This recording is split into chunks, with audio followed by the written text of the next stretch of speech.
Happy New Year. Have you ever caught yourself watching a TV show and you think, man, it would be great to live during those times, to picture yourself what it would be like to live at that time and going through what everybody else is going through there. You put yourself in the show and you long to live in another time. I know when I was watching one of my favorite shows, now I want to take hands on this. How many of you have ever heard of The Waltons?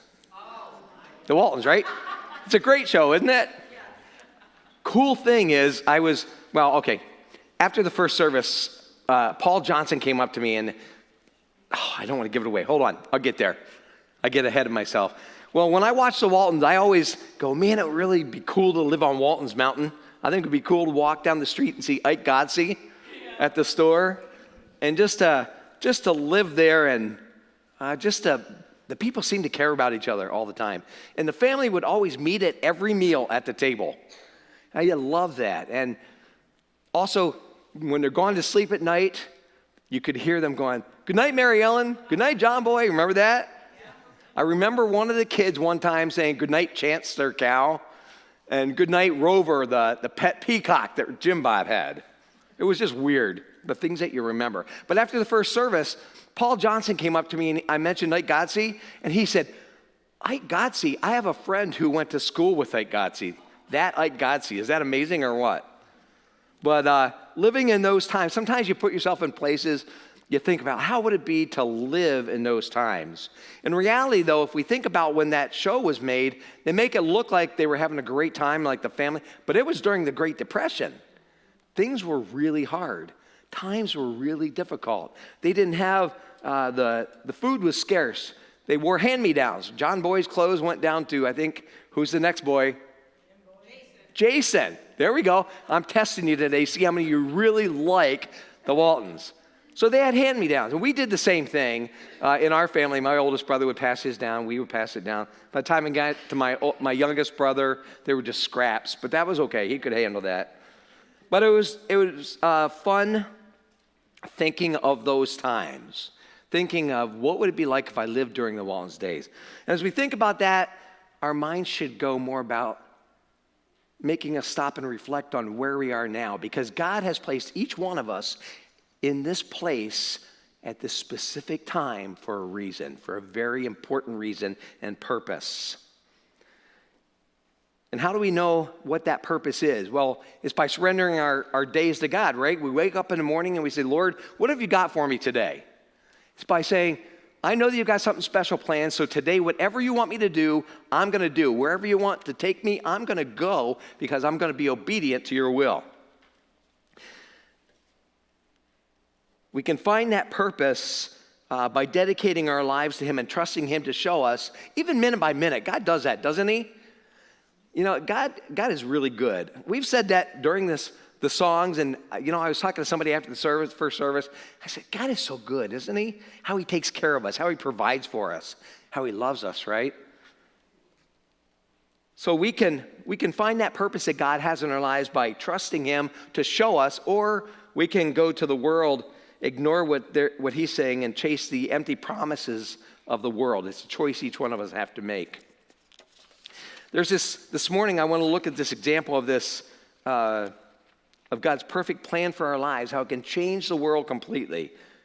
In the Old Testament, there's this story of Esther. How many of you have ever read Esther before?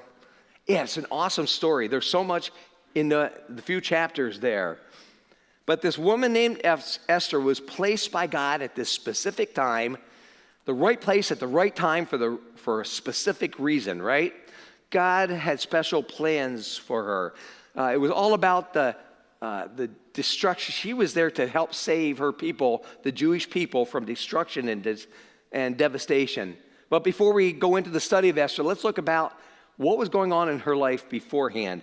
Esther was an orphan adopted by her cousin Mordecai, and they were among the Jewish captives in Babylon. Mordecai became a father figure to her. Now, what did Esther have to look forward to? Well, living in the Jewish community, she thought, well, okay, here's what's going to happen. I'm going to grow up. I'm going to marry a nice Jewish boy. We're going to raise a family together, and my life is going to be peaceful. I'm going to serve the Lord. and my life is going to be wonderful. But, and I love putting, but God had other plans for her life. God had special plans for her life. And that means we need to think about there's no coincidences in life, only providence. See, God sees what is coming. He saw in Esther what he wanted to do with her life. He knew exactly what the future was for Esther, and he was getting her ready, preparing her for what he had planned, his purpose for her life. Does he do that for us?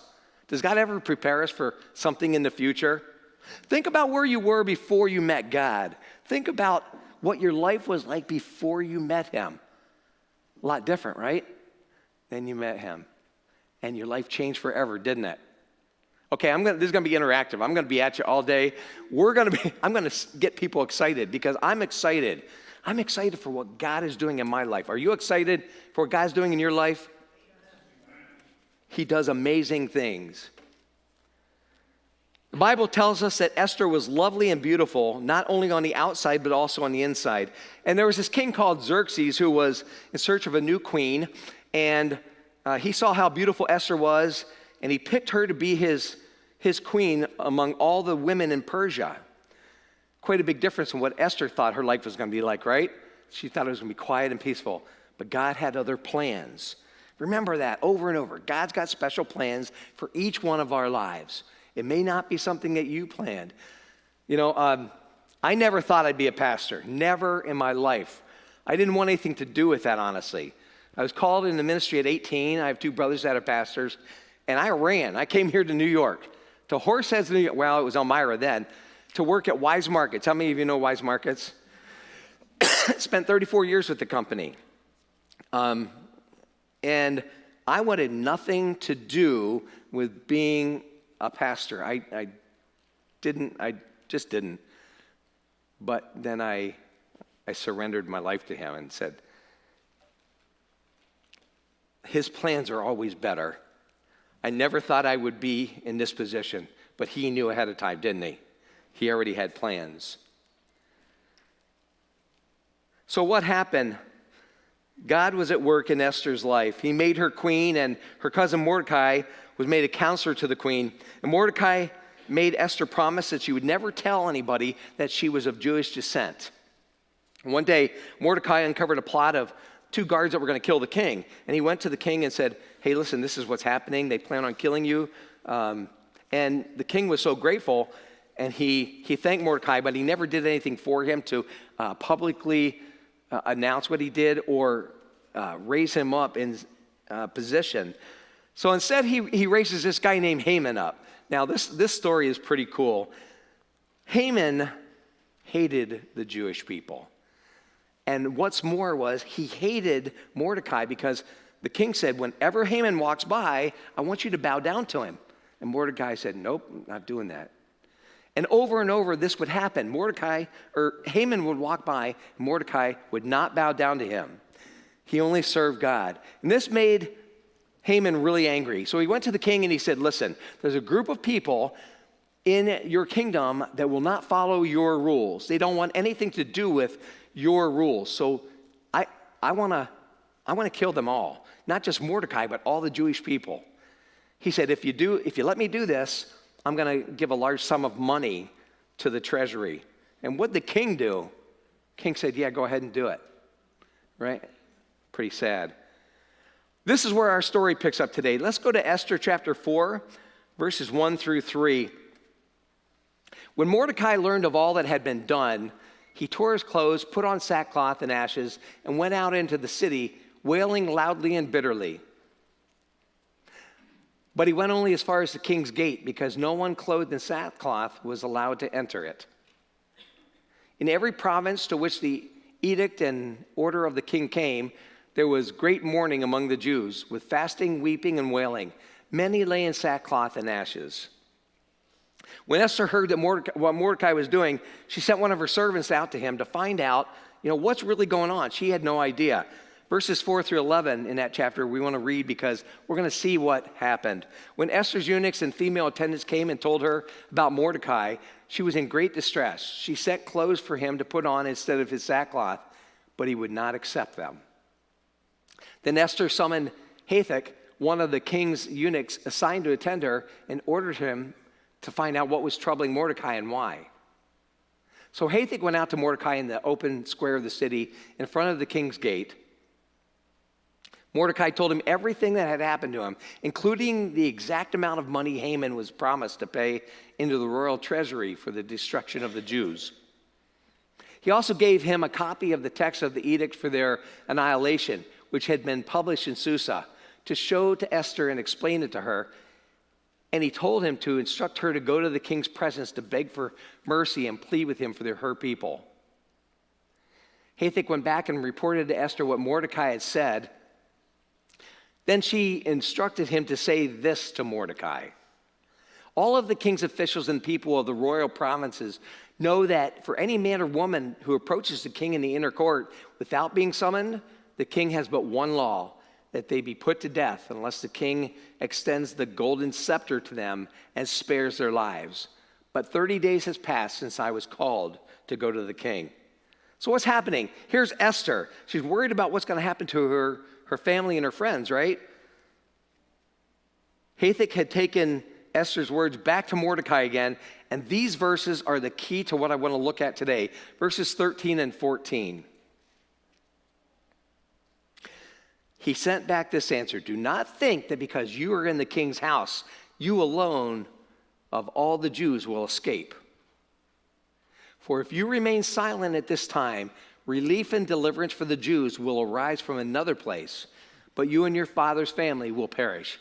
And who knows but that you have come to your royal position for such a time as this. Let's leave verse 14 up there a second, because I want to just look at this and break this down. I love how Mordecai trusted God, how he knew that if Esther would not go to the king, that God would take care of it. God would provide. Does God provide all the time for us? All the time. Isn't he good?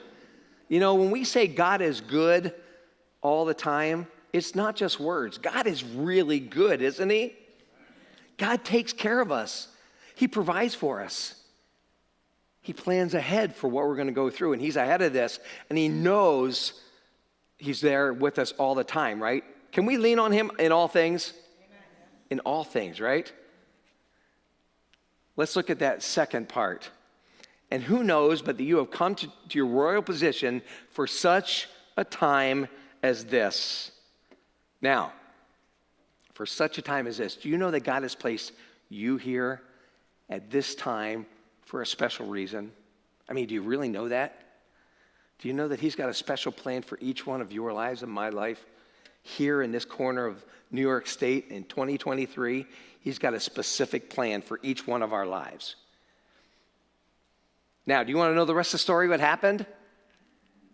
It's kind of like a cliffhanger, right? Like you're waiting for that next show next week. We're not going to go any further. Sorry. I have to challenge everybody here today. Read the rest of Esther chapter 4, and then read the rest of the book. It's only a few chapters, and it's really good. It's really good. You'll love to see what happened, how God used Esther in a special way. We all need to realize that God has placed each one of us here for that special purpose. And I said that twice now, and it's going to be the constant theme through this whole sermon, is understanding that we are here at this very special time for a very special reason. God does not make mistakes, does he? God doesn't make mistakes. We all need to allow his will to direct our choices, to make his purpose our purpose. I truly believe that what we have to do is just trust him. Just know that day to day, he's got a special plan. And God is just so good. He's going to show us as we trust him each day. Esther learned that God's plan for her life was so much better than what she could imagine. And she knew that she was prepared for this very circumstance that she found herself in.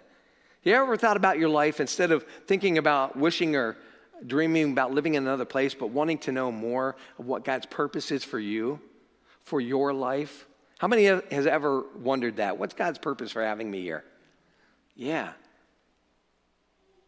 See, having that goal That should be our ultimate goal as believers, is to find out, to be desired to be used by God right here in New York, right?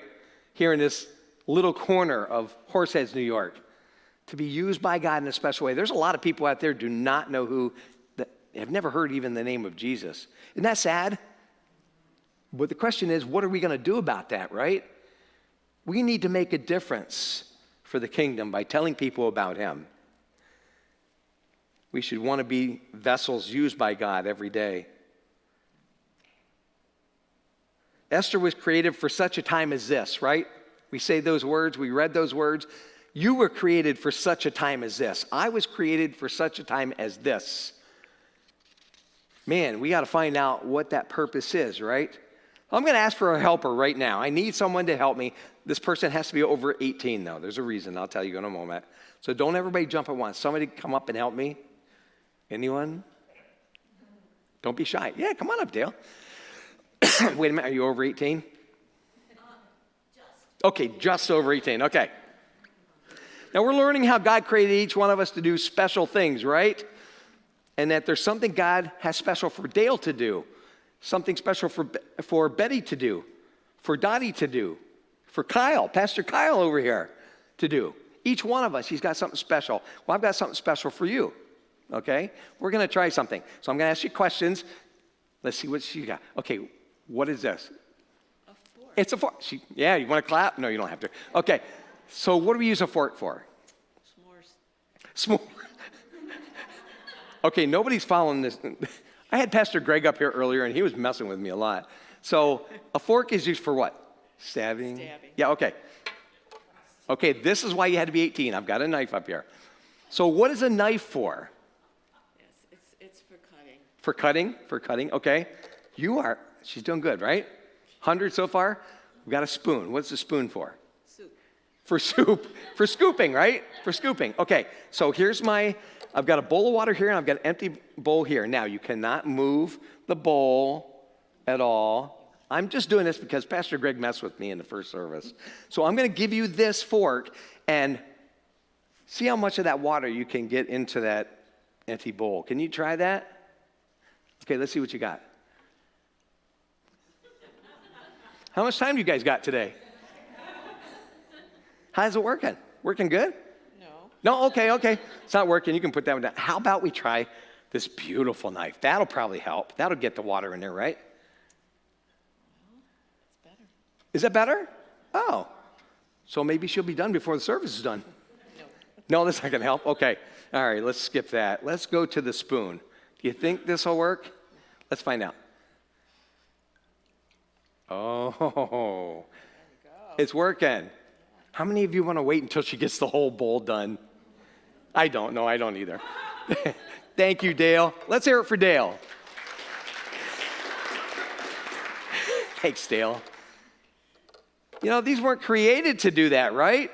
This fork, this knife wasn't created to do that. The spoon was created to move things, right? Each one of us were created for a different reason, for a different purpose. And that's all that was about. If God created you to be a doctor, whatever. We used to tell this to youth group. I don't know if Kyle remembers this. Back when we were leading youth group the first time, now we're back to it again, Kyle. So we used to tell them that, you know, whatever God's created you to be, if you're going to be a doctor or a pastor or a lawyer, whatever God's created you to be a Christian doctor, be a Christian lawyer. Tell them the truth. Teach people your number one priority. It's not about being a doctor, it's about being a Christian, right? It's all about being a Christian, telling people about Jesus, being that example of Christ in their life. So how do we find out what God's purpose is for placing us here? How do I understand what his purpose in my life really is? Well, it's easy. We ask him, right? How do we talk to God? How do we know what God's talking to us? Prayer? How else? Reading his word. How about listening for his voice? Do you ever hear God's voice speaking to you? I do. As I get deeper in my relationship with him, he speaks to me, and that trust that's built, and he reveals more of himself to me and shows me more of the plan that he has for my life. And I thank him for that because, man, I tell you what, I wouldn't want to be out there in this dark world not having any hope, would you? How about paying attention to the things he's showing us? Sometimes the answer is right in front of us. I think a lot of times we have opportunities in front of us to help people. You know, as Candy was here during the first service, and we have that homeless ministry here in the church, right? And it's all about seeing people and their needs and doing something to help them, right? That homeless ministry has been amazing, helped so many people, made a difference in so many lives. And that's where each one of us are called to be. We're called to make a difference in someone's life by telling them about Christ.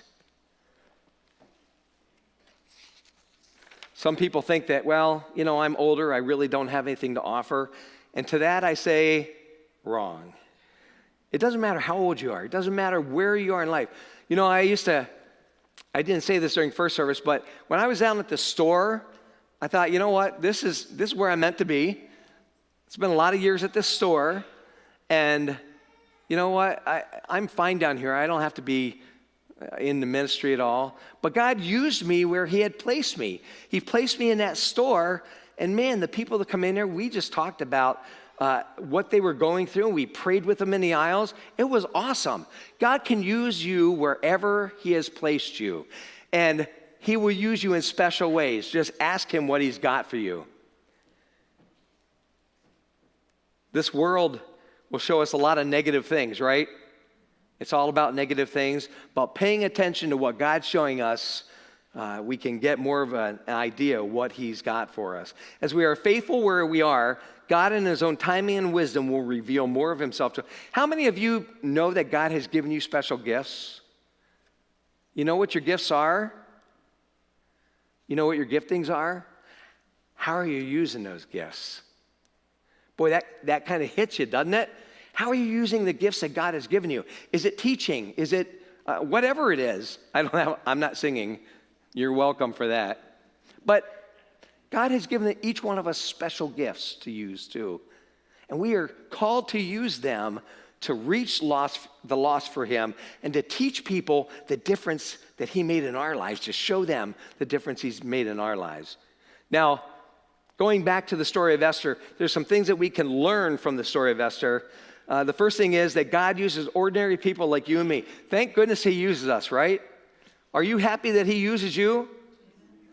Yeah, I'm very happy. I'd be still down at that store. I always told them when I get old and die, just kick me to the side, but keep on working. That's what I always told them, and they always thought I was goofy. But God uses ordinary people in extraordinary ways. His purpose will be accomplished without us. When we read that in verse 14, as we said earlier, his purpose is going to go on. God's got a special purpose. And I keep thinking back to Moses during this time where he said, I can't go to Pharaoh. I'm not a good speaker. God provided another way, right? Who went with Moses? Yeah, his brother, right? Went with him to speak to Pharaoh. Esther knew her strength and courage was not enough, but when she trusted God, he did amazing things in her life. How many of you have ever had God change your circumstances like that? I have. Like something bad is going on, my day is just horrible, and then all of a sudden, he changes it. This calmness comes over your soul. I love that about him. Esther knew that she couldn't do it alone, that she needed God. And we need to know that, and we need to understand that. We need God to help us through each day, don't we? We need God to help us through every second of each day, don't we? Because we're not meant to go through life trying to live in this dark world alone. He will help us through everything. Now, Esther's beauty did not make her proud. Her situation didn't make her bitter. And she valued people over her own life. She didn't have to go to the king, did she? But the Jewish people would have all been killed. But she did. And I'm so glad that you're here. Kyle, I'm sorry I keep talking about you. But our youth group, in the beginning, years ago, we said to them, come up with a theme and a shirt and a symbol for our youth group. And they came up with joy, Jesus over yourself. You remember? And it's so true. That's what Esther did. Jesus over herself. Do you remember the song, Joy? Wow. Jesus, others, and you. What a wonderful way to spell joy. Jesus, others, and you in the life of each girl and each boy. J is for Jesus, for he has first place. O is for others, we meet face to face. Y is for you, in whatever you do, put yourself last and spell joy. That's what Esther knew real joy because she trusted God and she saved her Jewish friends. I got to move along quick. I'm sorry. This is very important. Ultimately, God controls the hearts of our leaders. How many of you think that all of our leaders that are governing at this time are God-fearing people? It's a sad state we're in, right? Sad world that we live in. But I've got some good news for you. Philippians 2, 9 through 11 says this.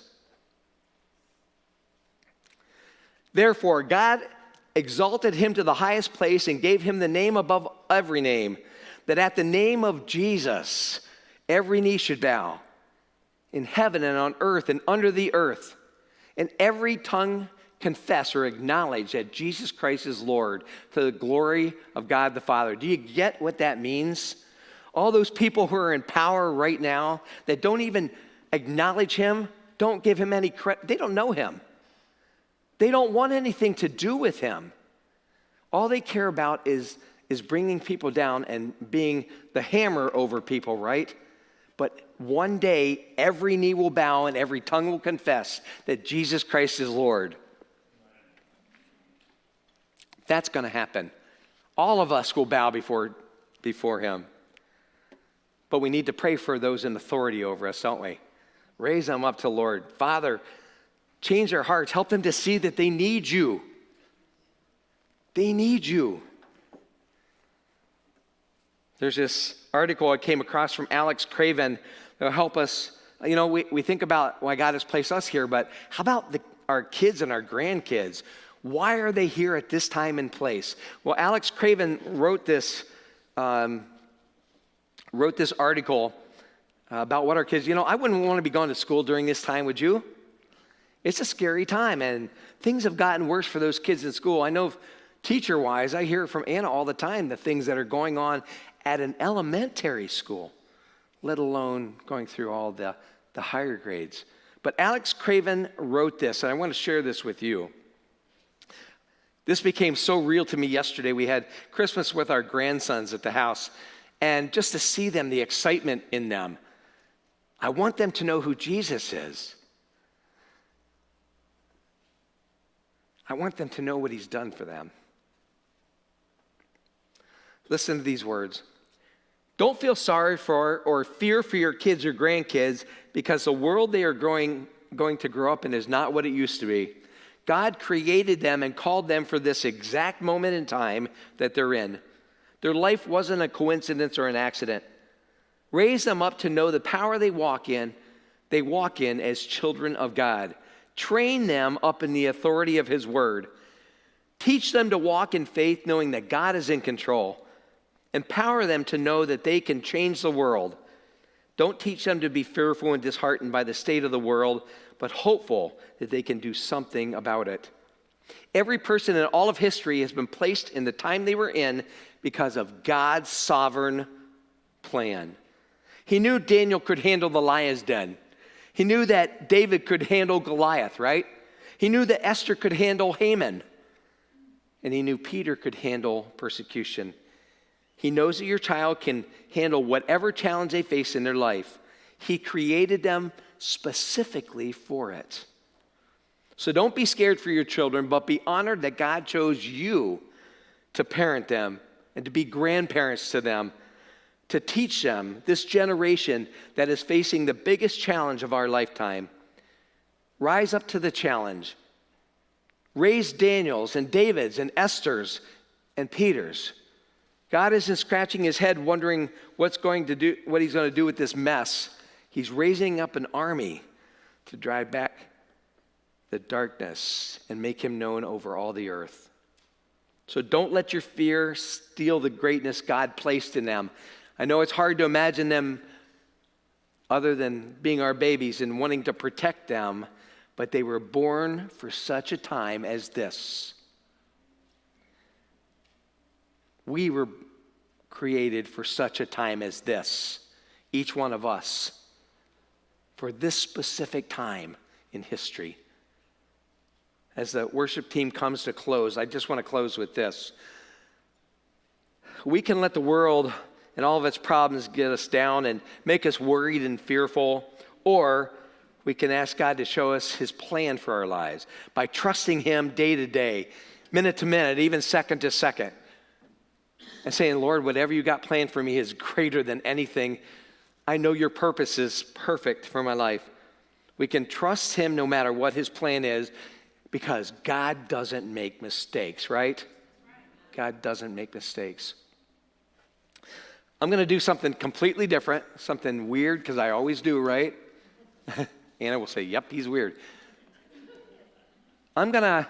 This new year, we have new opportunities, new possibilities that God is placing before us. And I want to stand here at this altar.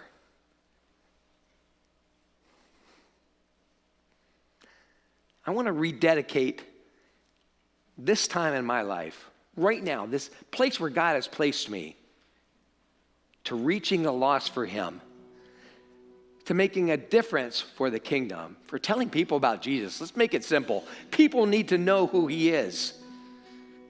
I'm rededicating my life today to that. Will you join me?